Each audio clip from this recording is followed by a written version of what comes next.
What's up, Atlanta Falcon fans? This is the first preview / prediction episode for the Atlanta Falcons 2024 season for Week 1. We are going against the Pittsburgh Steelers at the Mercedes-Benz Stadium. So can the Atlanta Falcons finally end a 4-game losing streak to the Steelers, because the last time we beat them was back in 2006?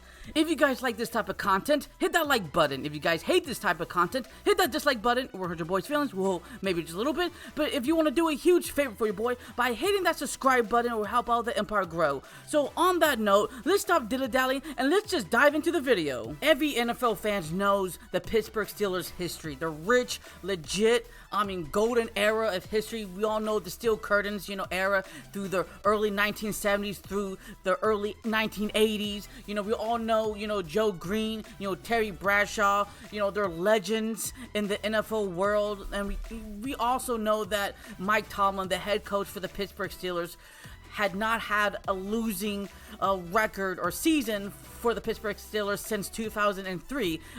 Back in 2007 through 2023, he has won I think like over 170 games and then lost 100 games and tied twice. That's just crazy for any head coaching career besides, the Bill Belichick's of the world. So that's just a little brief history about the Pittsburgh Steelers, and I totally forgot to mention that he won the Super Bowl back in 2008, obviously as a head coach. So now let's talk about his brand new offensive coordinator and what his philosophy is for the upcoming season. The Pittsburgh Steelers hired former head coach from the Atlanta Falcons, Arthur Smith, to be their new offensive coordinator. I'm not going into full detail about Arthur Smith because we Atlanta Falcon fans know what he brought to the table. I will say briefly that back in 2021 through 2023, he had a legendary status for us where each season he won 7 games and lost 10 games. And we never finished first in our division. It was always 3rd or 4th place in the NFC South.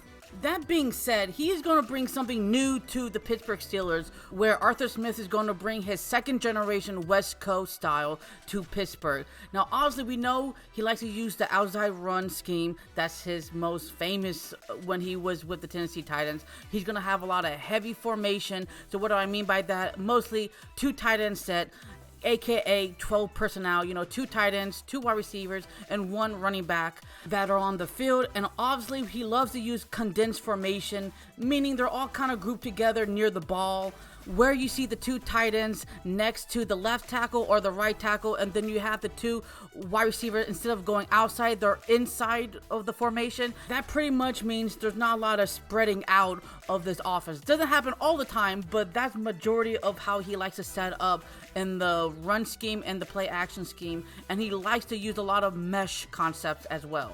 I think it's interesting that Arthur Smith is going to work with some of the offensive players that the Steelers have, are kind of like similar to what the Falcons situation was last season when he was the head coach there, where you have a number 1 guy in George Pickens, who played 17 games, caught 63 passes, have 1,140 receiving yards, and caught 5 touchdowns. And then, of course, they got Pat Freiermuth, who's kind of like Kyle Pitts in the sense because he was drafted in the same year as well, back in 2021, where Freiermuth caught 7 total touchdowns. And 2022, he has 732 receiving yards. And then, he had a down year last season, 2023, but Arthur Smith can work with that. Plus, he has Najee Harris on the tracks, where the running back has been averaging over 1,000 rushing yards. Also been pretty good in the receiving game as well. He was drafted back in 2021 in the 1st round. I think the 24th overall pick. He has 7 touchdowns, 2 seasons, and then last season he had 8. So obviously he's a bulldozer. And don't forget that Arthur Smith brought some of his guys from Atlanta, like running back Cordarrelle Patterson, wide receiver Scotty Miller, wide receiver Van Jefferson, then tight end McCole Pruitt as well.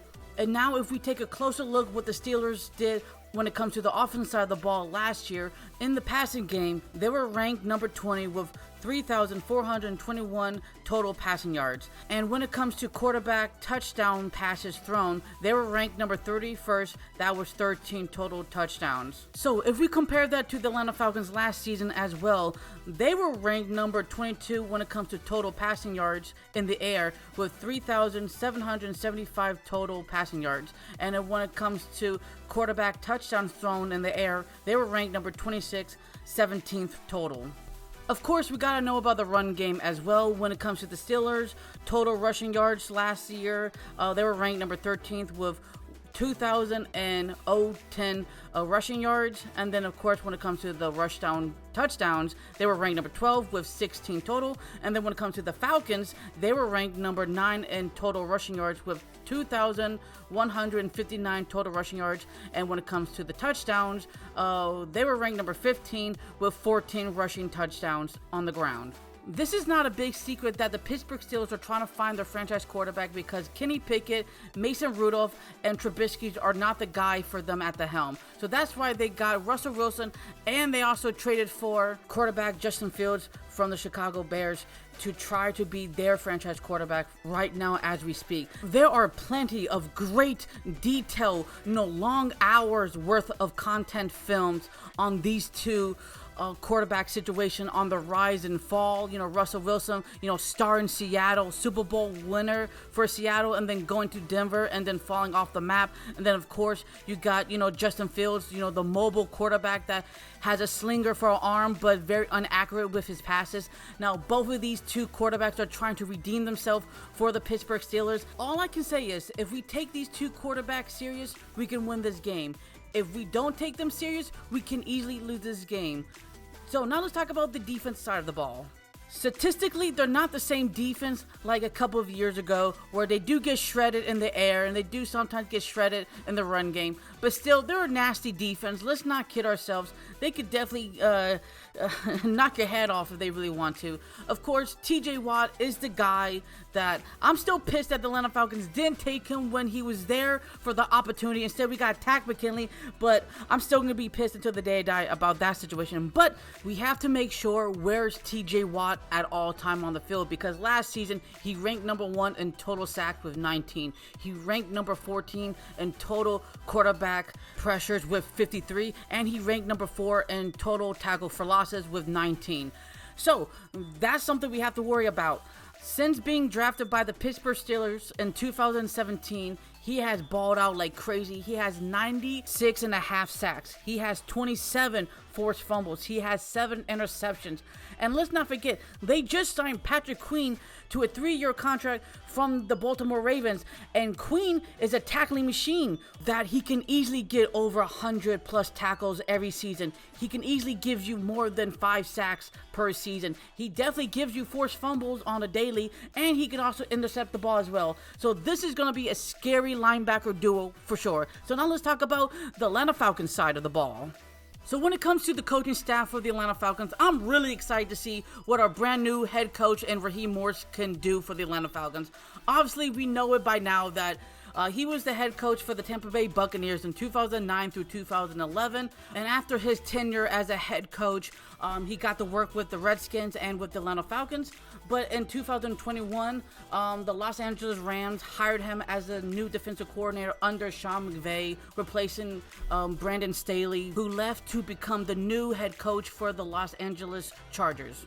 So Raheem lasted 3 years with the Los Angeles Rams, winning 1 Super Bowl with them, and now he's here in Atlanta to try to win us a Super Bowl for the first time. So that brings us to the other 2 new coaching staff changes that Raheem brought to Atlanta is Zach Robinson for the offensive coordinator job, and then Jimmy Lake for the defensive coordinator job. So let's start out with Zach Robinson first. So when it comes to Zach Robinson, I couldn't find a lot of information about how he was running the Rams offense when he got some opportunities, because we all know this was a Sean McVay system. And so they run 11 personnel, 1 running back, 1 tight end, and 3 wide receivers on the field. Spread formation. So we can assume that's going to be his playing style when it comes to the offensive passing attack. for the Atlanta Falcons. So now let's talk about Jimmy Lake. We have a little bit more information about Lake because he was the head coach for the Washington Huskies a long time ago. But he's basically going to play a 3-4 zone coverage scheme, defensive scheme. But with a little bit more of aggressive tone to it. So that's how we're going to see this Atlanta Falcons play out, pretty much. So when it comes to our brand new quarterback in Kirk Cousins, I'm not that worried. I know a lot of people were saying, yeah, he got a season injury, a torn Achilles, in the fourth quarter against, the Packers in week 8. I'm just not that concerned anymore. Like maybe 30 years ago, that would have been a big deal. I say, yeah, his career is probably over, but we got the medicine, we got the technology, and we got one of the best offensive line in football, if you think about it from last year's standpoint. So I'm not worried about Kirk Cousins at all. Kirk Cousins was balling for the Vikings for 8 games. He had 18 touchdowns, had 2,331 passing yards. I mean, he was 4-4 record at the time, but, I'm excited for him. I think he's going to revamp and rejuvenate this Atlanta Falcons passing attack. So I'm not worried about him. Our receiving core has definitely improved compared to last year. No offense to Mac Hollins, Van Jefferson, and Scotty Miller, because those boys, unfortunately, they didn't get the shine that we were hoping for. But now we got, Ray McLeod, Darnell Mooney, Casey Washington. And then, of course, we still got, Hodge, London. And then, let's not forget, I think Kyle Pitts is going to line up in the wide receiver position. Because, like I stated a couple of moments ago, that the Atlanta Falcons are going to use 11 personnel, not 12 personnel. So I'm thinking that we're probably going to get, Warner or Ross, the first go at the tight end position and allow Kyle Pitts to roam around free. So that's going to be exciting to see. And then, of course, I think that Drake London is finally going to have his breakout year where he's going to get that 1,000 receiving yards because of Kirk Cousins and how he's just such a threat in the air. And I expect Drake London to get multiple touchdowns, including with Kyle Pitts as well. I think the Atlanta Falcons run game will be tested in this game. We all know that Bijan Robinson is a beast. We all know that Tyler Algier is also clearly could be a number 1 running back in any other team as well. Then, of course, we got the rookie, Jason McClellan, as well. Of course, we're going against the defensive line and Montravius Adams, Cameron Hayward, DeMarvin Leal, Logan Lee, Larry Ogunjobi, and etc. And that's just, the D-line position. I'm not excluding the linebackers where, you got, Hines Smith, you got, Roberts, Robertson, you got Wilson, and then you got, Herbick as well. So this is going to be a really good test for the Atlanta Falcons' new rushing attack, and this is going to be a good test for the Pittsburgh Steelers defense. Can they stop the run? I think this Atlanta Falcons defense can definitely handle the Pittsburgh Steelers offense, but I have to make this very clear. I will miss Ryan Nielsen, the defensive coordinator for the Atlanta Falcons last year, where he got us in the top 10 rankings when it comes to total defense in a lot of categories. Now he's going to the Jacksonville Jaguars. But that being said, we got some great defensive players like David Otamata, Grady Jarrett, Eddie Goldman if he finally wants to play. We got Street, we got Harrison, we got Graham. Of course, we got the 2 rookies in Dorals and then Aurora. And of course, I've been learning and watching some films on the Pittsburgh Steelers side of the ball, and they're saying their offensive line are struggling so far, and of course they're young, second years, first years, and rookies. So this is going to be a really good chance to get after the quarterback with ease. And of course, we're dealing with Russell Wilson and Justin Fields, and they're the most 2 sackable quarterbacks in the past 2 seasons. Now let's talk about the linebacking core. I think Anderson, Bertram, Carter, Abikadi, Ellis, Judon, Landman, and Smith Williams are all flexible linebackers, and they can easily win their individual matchups. The Atlanta Falcons secondary can definitely go toe-to-toe with the Pittsburgh Steelers and what they're putting out, because we have guys that can just press, can make the hard-hitting tackles, fly around the ball. We have AJ Terrell, who is a superstar and just got paid 4 years with a lot of money. Then we got Clark Phillip III, who was a rookie last year, did a pretty good job at the end of the season last year. So now he's going to step up. And then, of course, we got D. Alford, the slot corner. And then we got, Antonio, then Mike. But I truly believe that the Atlanta Falcons have the best safety duo in the NFL when it comes to free safety, Jesse Bates III, and strong safety, Justin Simmons, that recently got released by the Denver Broncos. But of course, I do want to say that the Pittsburgh Steelers secondary also has some good players like, Mika Fitzpatrick, DeMonte KZ, Dante Jackson, of course, Joey Porter Jr., and etc. So I don't think we should slouch on them either. So now let's go to the final prediction. This was not an easy thing to do. I think the Atlanta Falcons will win at the end of the day 24-17 without trying to be too much of a bias over here. The reasoning I think that the Atlanta Falcons can actually pull this out because first, we actually have a quality quarterback. Number two, I think we got a capable head coach in giving out great play calling. Number three, we're going against Arthur Smith, our old head coach, and we should know his way of how to handle the offensive side of the ball. The Steelers also have concerns with their quarterback situation, and I don't know if they feel more comfortable in putting Russell Wilson or Justin Fields on the map because they've said that, watch out, we might have Justin Fields in some gameplay, so we just don't know. But I do like Mike Tomlin a lot. I think he's a hell of a coach, so I would never underestimate it. And of course, this Steeler defense will give us problems, no doubt about it. I just want to give a side note for those Pittsburgh Steelers fans out there. I would have given us a loss if we didn't have Kirk Cousins at the helm. Just plain and simple, because we Falcon fans know without a legit good starting quarterback, you're going to lose a lot of winnable games, easy games, and a lot of hard games. So on that note, if you guys lasted to the very end of the episode, thank you guys so much for taking your own personal time and day to watch these Falcon content videos. I love making videos for you guys. So what do Falcons do? Rise up. Until the next episode, show love and peace to the world, and peace.